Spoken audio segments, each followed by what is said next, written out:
E o tema de hoje é o versículo que está lá em Filipenses 4:4, que o apóstolo Paulo, cheio do Espírito Santo, ministrou à igreja de Filipos. E ele disse assim: alegrai-vos sempre no Senhor. Outra vez digo, alegrai-vos.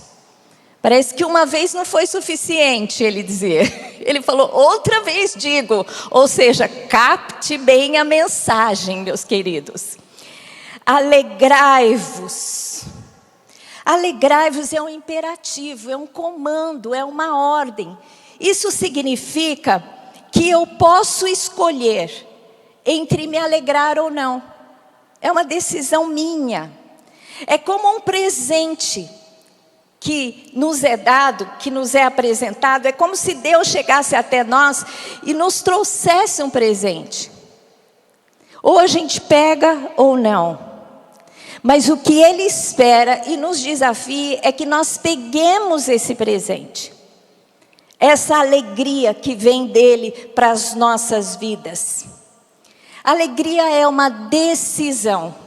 Eu gosto muito da expressão daquele pregador americano Steven Furtick, que ele diz assim que a alegria não é composta por sentimentos, mas por um foco. Tudo depende onde você coloca o seu foco, para que você seja capaz de se alegrar ou não. Você sabe que eu estava vendo um vídeo de um ministério que reforma casas e abençoa as pessoas que mais têm dificuldade. Sabe essas casas simples que às vezes estão mofadas, cheias de imperfeições, de defeitos? Esse ministério assume aquela casa e faz uma reforma. E nós, como igreja, nós abraçamos uma dessas reformas, que uma das irmãs, uma jovem da nossa igreja, seria agraciada, ela e a mãe dela, uma menina de 12 anos, com esta reforma. Então eles mostram a casa antes de fazer a reforma e depois de fazer a reforma. E é uma casa bem simples, de 3 cômodos, e ela mostra as infiltrações que tinha na casa. E ela toda feliz, uma menina bailarina de 12 anos, falando, olha, aqui nós precisamos de ajuda porque tem essa infiltração, as coisas ficam mofadas. Aí ela virou assim para a pessoa que estava filmando, ela falou, mas eu estou muito feliz, porque minha mãe está se livrando do álcool. E eu achei isso tão impressionante, porque uma menina de 12 anos, vendo aquela situação de escassez, não é? De dificuldade, uma casa pequena, cheia de problemas. Ela terminou aquela frase dizendo, mas eu estou feliz porque a minha mãe está se livrando do álcool. Então depende do foco. Se nós colocarmos o foco em coisas boas, seremos alegres. Se colocarmos o nosso foco no Senhor e aquilo que o Senhor tem preparado para nós, seremos alegres. É como aquele presente que você olha, se alegra, mas se você não abrir e souber o que tem dentro, a sua alegria não será completa. Tem um sermão, o Sermão do Monte, o mais famoso, um compilado de ensinamentos de Jesus, conhecido no mundo inteiro. Quem já não ouviu falar do Sermão da Montanha? Quando Jesus começa esse sermão com ensinamentos tão preciosos, ele começa a falar de felicidade. Porque Deus quer a nossa felicidade, Deus quer a nossa alegria. E sabe como Jesus começa esse Sermão da Montanha? Está lá em Mateus 5, de 1 a 12. Ele diz assim: vendo Jesus as multidões, subiu ao monte e, como se assentasse, aproximaram-se os seus discípulos. E ele passou a ensiná-los dizendo, ou seja, o primeiro ensinamento, talvez o mais importante. E ele começou dizendo, bem-aventurado os humildes de espírito, porque deles é o reino dos céus. Bem-aventurados é uma palavra um pouco complicada, não é muito usual. Nós deveríamos ler o seguinte: feliz, alegre, são os humildes de espírito, porque eles herdarão o reino dos céus. Onde colocaram o foco? No reino dos céus. Bem-aventurados, felizes os que choram, porque serão consolados. Felizes aqueles que estão chorando.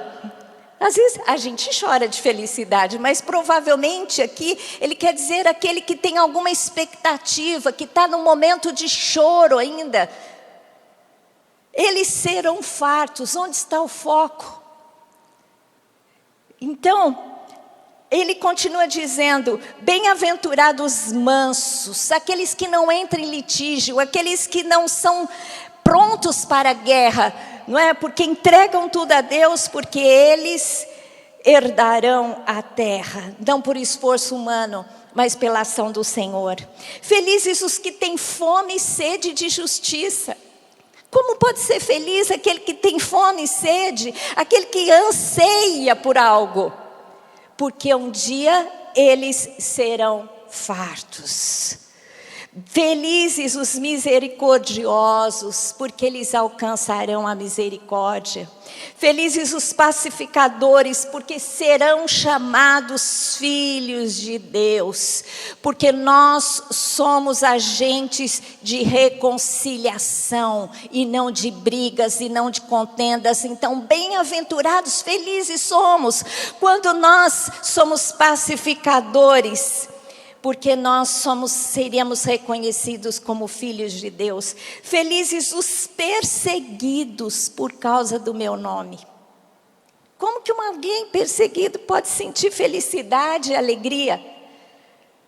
Porque deles é o reino dos céus. Bem-aventurados os perseguidos por causa da justiça, porque deles é o reino dos céus. Regozijai-vos e exultai, ou seja, fique bem alegre. Festejem, não é? Porque grande é o vosso galardão nos céus, ou seja, grande será a sua recompensa. Se hoje você é perseguido, um dia você vai ser recompensado por isso. Então, o que nós temos que fazer para que nós possamos nos alegrar no Senhor é colocar o foco nele. Entender o propósito, entender o destino que nós vamos chegar. Olhar o aspecto mais positivo de tudo que nós possamos viver. Amém? O Salmo 126, de 5 a 6, ele usa uma outra figura. Diz assim: os que com lágrimas semeiam, com júbilo ceifarão. Quem sai andando e chorando enquanto semeia, voltará com júbilo, trazendo os seus feixes. Ou seja, há um momento de semeadura, e o momento de semeadura é o momento de trabalho. Como num momento onde você está trabalhando, e muitas vezes em tempos penosos, como diz aqui, você sai andando e chorando, porque o trabalhador, naquela época ainda, tinha que fazer um grande esforço. O arado, todo no esforço humano, às vezes tinha gado, às vezes não, para ajudar. Então era muito puxado, debaixo de sol, não é? Sofrendo aquele cansaço.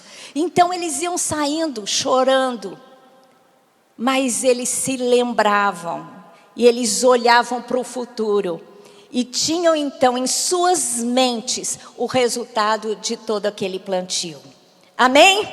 Então eu e você, nós temos que colocar o foco na recompensa. Para que nós possamos viver o hoje, mesmo que seja um hoje penoso, um trabalho a ser desenvolvido, nós temos que saber que nós teremos recompensa do nosso trabalho, porque o Senhor Deus é aquele que nos recompensa em tudo que fazemos. Amém?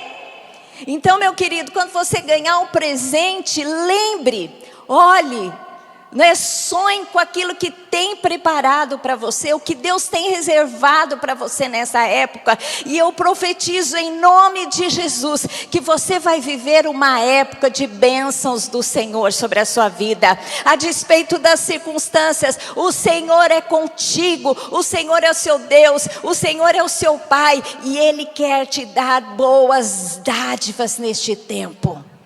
Ele quer te dar presentes preciosos. Amém? Então vamos sonhar, vamos pedir, vamos ter expectativa no nosso Deus. E vamos colocar nele o foco para que sejamos tomados de alegria e júbilo nas nossas vidas. Amém?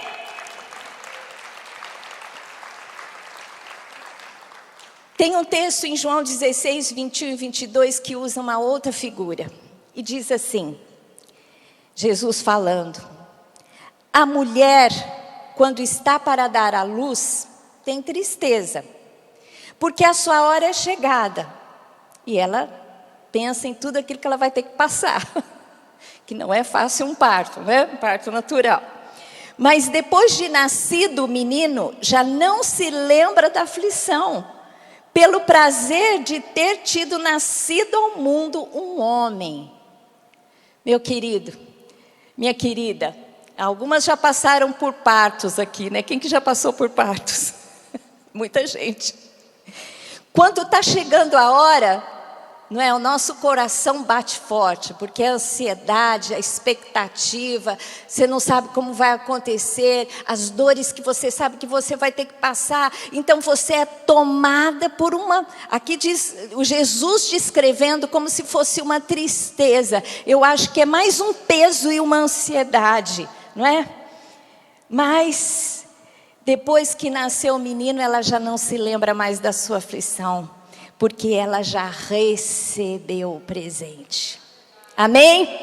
Então, é isso que Deus espera de nós. Se você tem alguma expectativa, se os seus dias são como a parturiente, né? A mulher que vai ter um filho, que está na expectativa. Se você está ainda no tempo da semeadura, com grande trabalho, com grande esforço, foque em Deus. Não seja dominado por sentimentos negativos, mas olhe para o futuro, olhe para a recompensa, olhe para o presente desembrulhado e você podendo desfrutar do Senhor o melhor para a sua vida. Amém? É por isso que nós cremos, é por isso que nós cantamos que o melhor de Deus ainda está.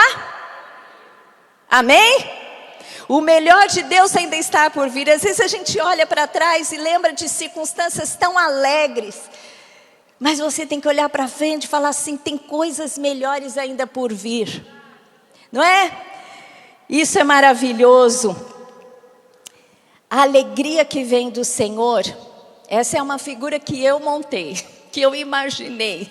Eu falei: como será que eu penso esta alegria que eu recebo do Senhor?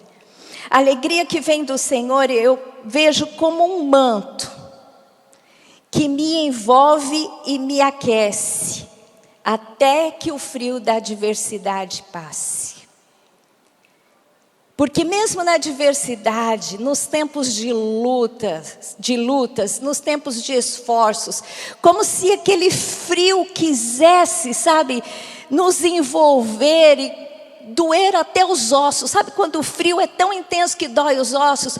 Quando a adversidade se apresenta assim para você, a alegria do Senhor não é aquela coisa de sair cantando e muitas vezes gritando de júbilo, mas é como se você pudesse vestir um casaco bem gostoso que vai te proteger do frio e te aquecer até que o frio da adversidade passe. Amém? Esta é a alegria do Senhor nas nossas vidas. Gente, e Jesus sabe o que é isso.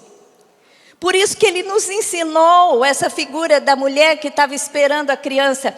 Aliás, esse texto eu não coloquei no meu estudo, mas depois quando eu achei ele eu fiquei encantada. Porque está lá em Hebreus 12:2, que diz assim, falando da obra de Jesus: olhando firmemente para o autor e consumador da fé, Jesus, o qual em troca da alegria que lhe estava proposta, ou seja, em troca de uma alegria que estava proposta para o futuro, suportou a cruz, não fazendo caso da ignomínia, e está assentado à destra do trono de Deus.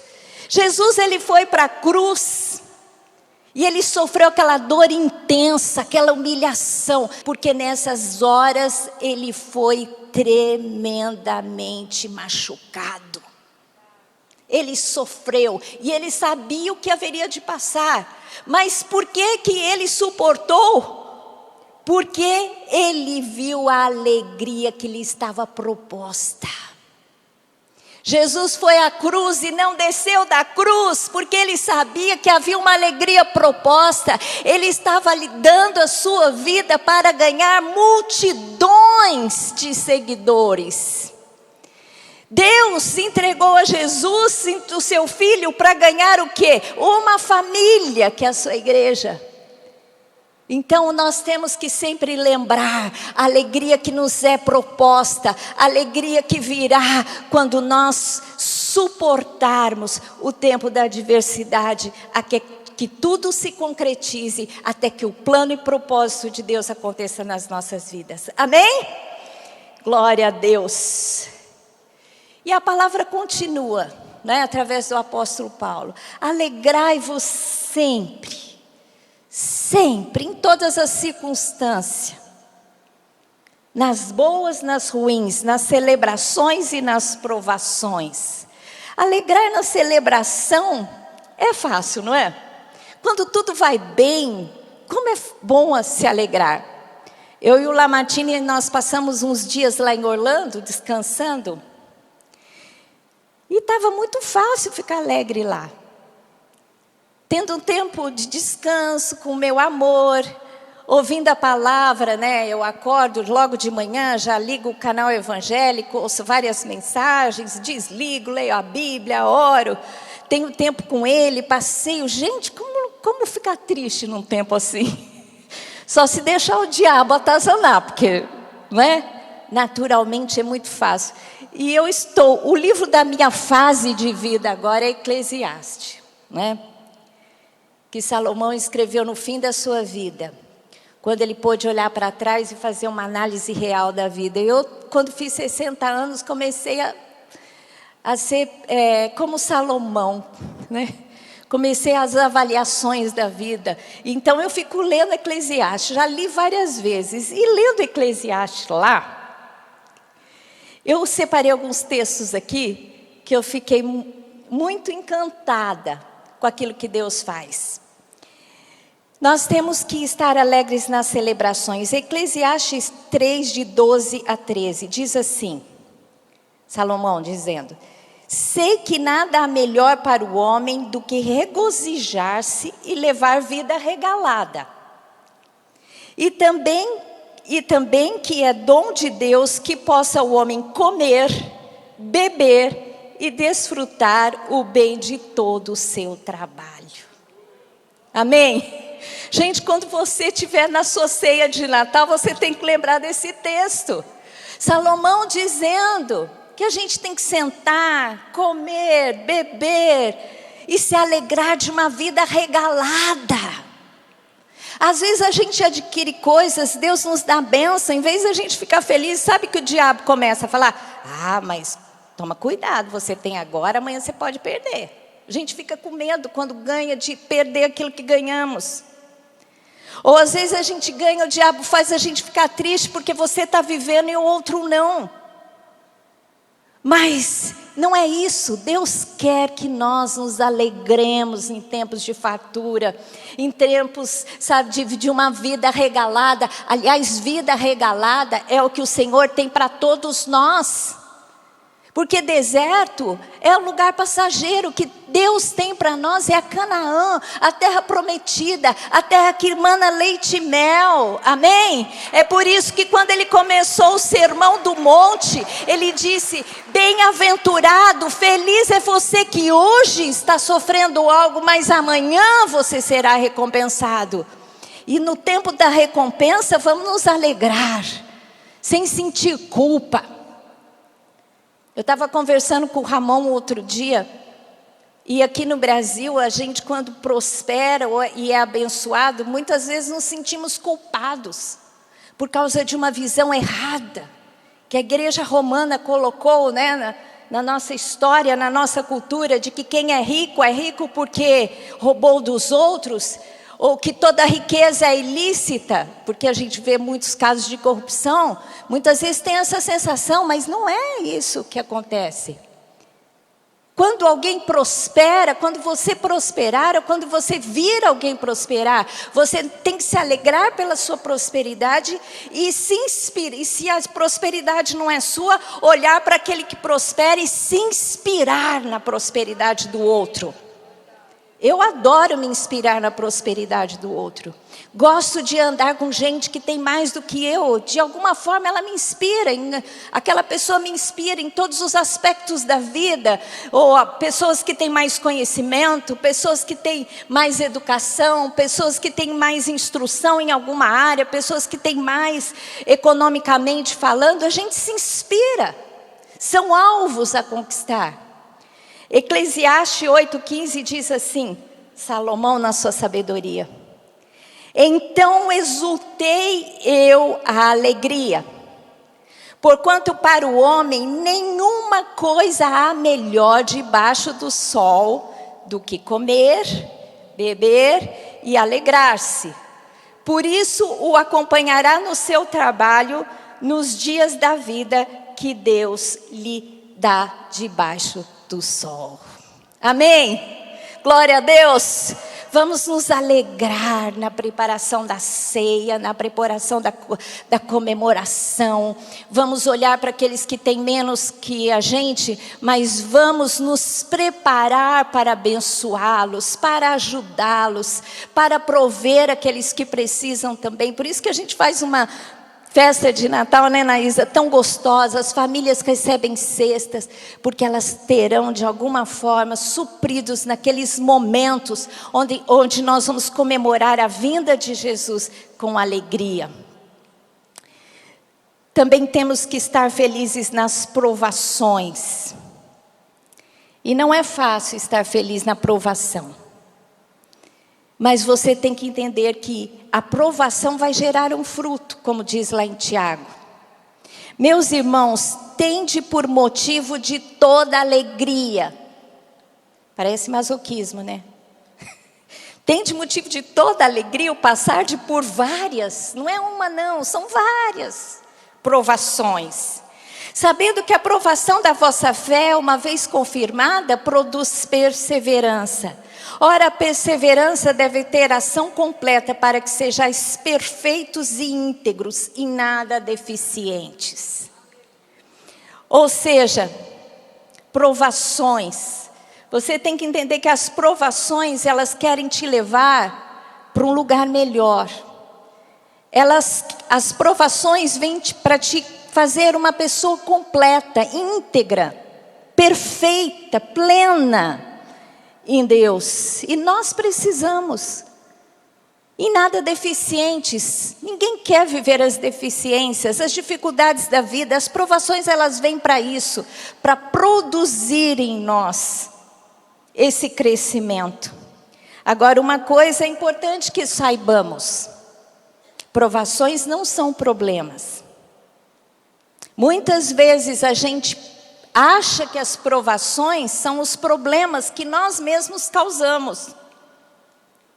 Por exemplo, se você gasta mais do que você ganha e vive endividado, isso não é provação.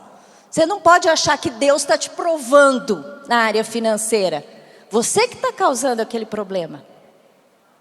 Não é? Provação é quando você tem boa mordomia das suas coisas e alguma coisa acontece, né, uma tragédia, uma adversidade, e você então vai precisar de ajuda financeira. Isso é uma provação.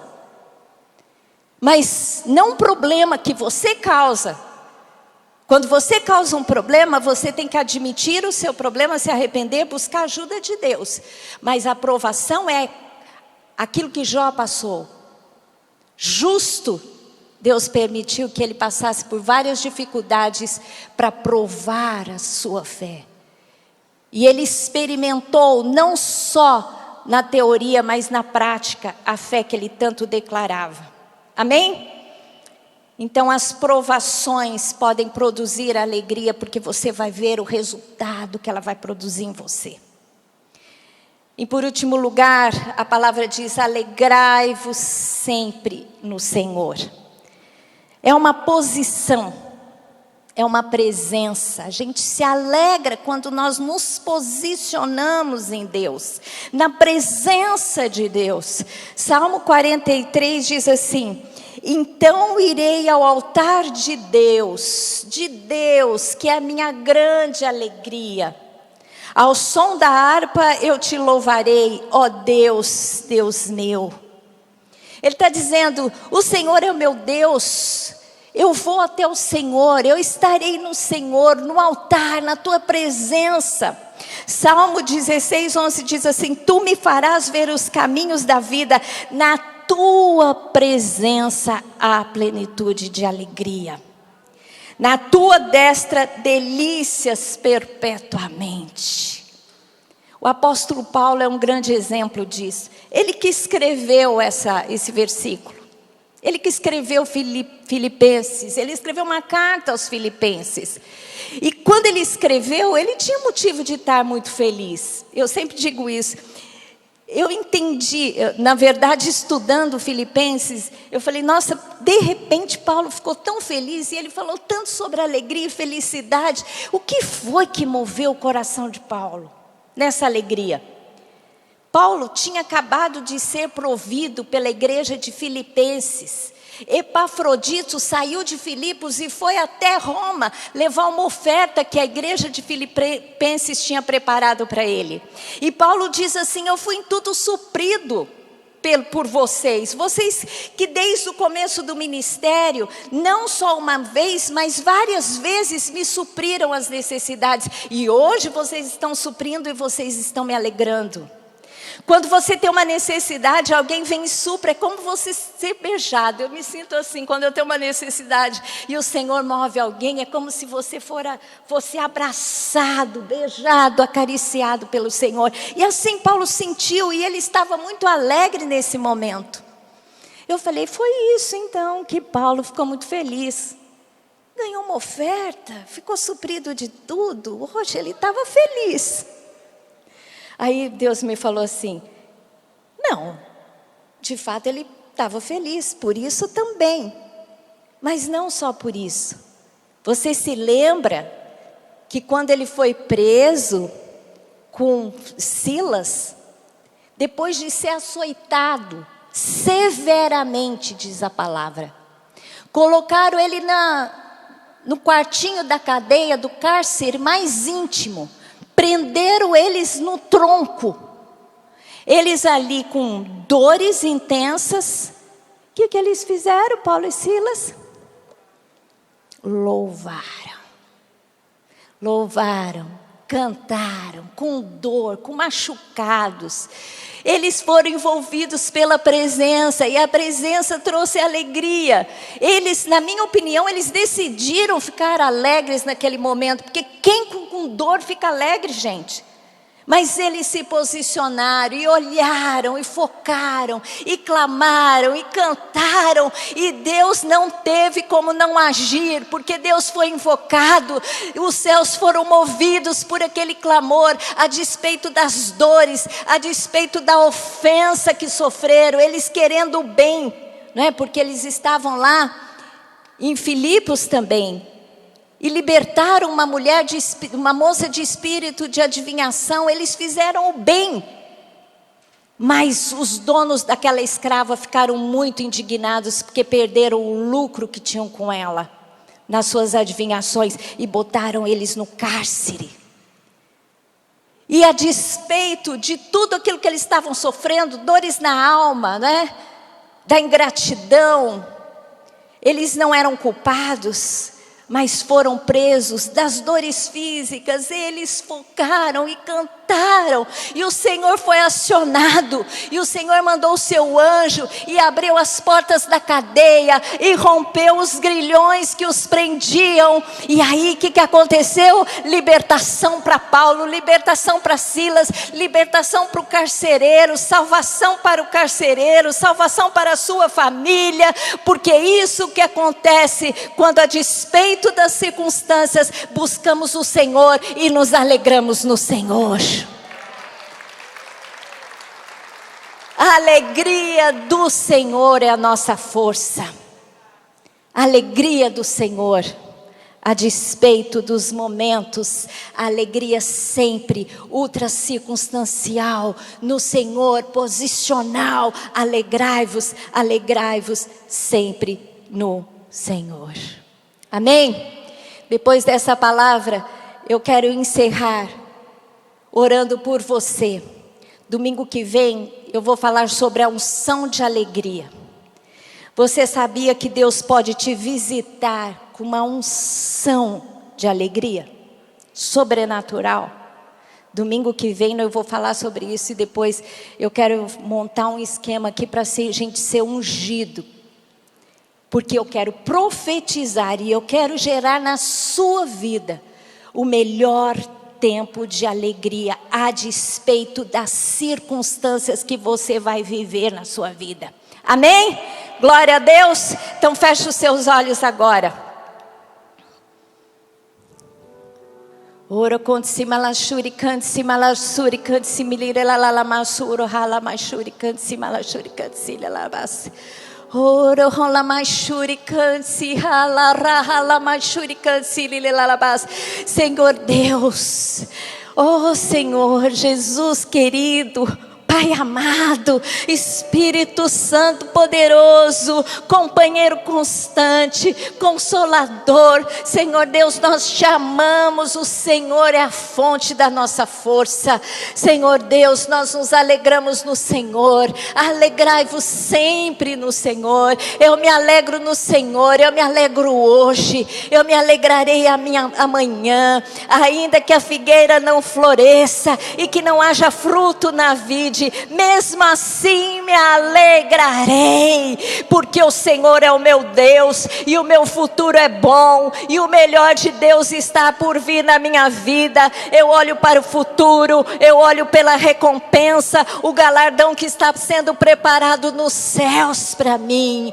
Senhor Deus, abre os olhos dos teus filhos, abre os olhos da fé, para que eles vejam a recompensa no Senhor, porque o Senhor é Deus, o Senhor é um Pai amoroso, o Senhor está pronto para nos abençoar com presentes maravilhosos neste Natal, porque o Senhor nos deu o melhor presente de todos. O Senhor nos deu a Jesus Cristo, o melhor presente, e se o Senhor nos deu a Cristo, não nos dará com Ele todas as coisas. Senhor Deus, em nome de Jesus, eu clamo agora para que os seus filhos tenham fé, para que eles não aceitem circunstâncias de dificuldade ou falta de algo, porque o Senhor tem grandes bênçãos para as nossas vidas. Por isso agora, em nome de Jesus, eu te peço que eles sejam cheios de fé, cheios de alegria, cheios de esperança, que eles possam viver as maravilhas do Senhor para as suas vidas. Senhor Deus, é o que eu te peço em Cristo Jesus. Meu querido, eu quero agora que você pense em algo que você deseja do Senhor. Agora é o tempo. Agora é o tempo de você alcançar os céus. Agora é o tempo de você clamar. Agora é o tempo de você pedir. Pedir e dar-se-vos-á. Buscar e acharei. Bater e abrir-se-vos-á. Porque todo que pede recebe. Todo que busca encontra. A todo que bate abrir-se-lhe-á. Senhor Deus, que os seus filhos se posicionem no Senhor. Se posicionem naquele que tudo pode. E que eles possam entender, assim como Paulo disse, que o Senhor há de nos suprir segundo a sua riqueza em glória. Senhor Deus, eu te peço agora o suprimento do Senhor para as nossas vidas. Encha-nos da tua presença e da tua alegria em Cristo Jesus. Amém. Glória a Deus. Vamos aplaudir ao Senhor. Eu gostaria de saber se tem alguém aqui que quer entregar a sua vida para Jesus, que ainda não tenha feito isso. Porque o primeiro passo para o nosso caminhar com o Senhor é abrir o nosso coração e a nossa vida para Ele. Com o nosso coração a gente crê que Jesus Cristo é o nosso Senhor. E com a nossa boca nós confessamos, nós declaramos que entregamos a nossa vida a Ele. Então você que está aqui ou você que nos está assistindo, se você quer tomar essa decisão ainda que não tenha feito, eu quero orar por você. Se tem alguém presente aqui que ainda não tem entregue a sua vida para Jesus, mas quer entregar hoje, eu gostaria que você levantasse a sua mão, para que eu te veja. Eu não estou vendo ninguém aqui. Está tudo apagado? Se você que está online e você quer entregar a sua vida para Jesus, você aciona o QR Code, que nós vamos ter informações sobre você para que possamos orar por você. Mas vamos orar todos agora comigo. Senhor Deus, eu entrego a minha vida ao Senhor. Eu confio no Senhor plenamente. Senhor Deus, que a tua presença inunde a minha vida com alegria. Senhor Deus, eu quero viver um tempo precioso no Senhor e com o Senhor em Cristo Jesus. Amém. Glória a Deus. Vamos aplaudir ao Senhor.